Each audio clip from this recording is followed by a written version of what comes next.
یہ ZBC کی Urdu service ہے. پیش خدمت ہے حالات حاضرہ کا پروگرام سیربین. یہ پروگرام ہر روز رات 8 بجے ہمارے YouTube چینل پر پیش کیا جاتا ہے.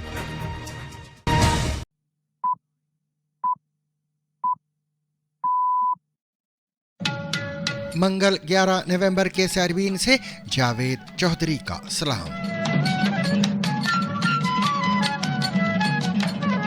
امریکی سینٹ سے حکومتی فنڈنگ کا بل منظور، شٹ ڈاؤن ختم ہونے کی راہ ہموار. On this vote, the ayes are 60, the nays are 40. The bill as amended is passed. Pakistan کے دارالحکومت اسلام آباد میں کچہری کے باہر ہوئے خودکش حملے میں 12 افراد ہلاک، 27 زخمی. ہمیں بالکل اندازہ ہے کہ اس ٹائم پہ افغانستان سے وہ کیا کریں گے، کتنے لوگ بھیجیں، وہ سارا کر رہے ہیں. کچھ لوگ پکڑے جاتے ہیں، کچھ لوگ ابھی بھی ہم ٹریس کر رہے ہیں. انڈین وزیر اعظم کا کہنا ہے کہ دہلی دھماکے کے ذمہ داران بچ نہیں پائیں گے. ہماری ایجنسیاں اس سازش کی تہہ تک جائیں گی.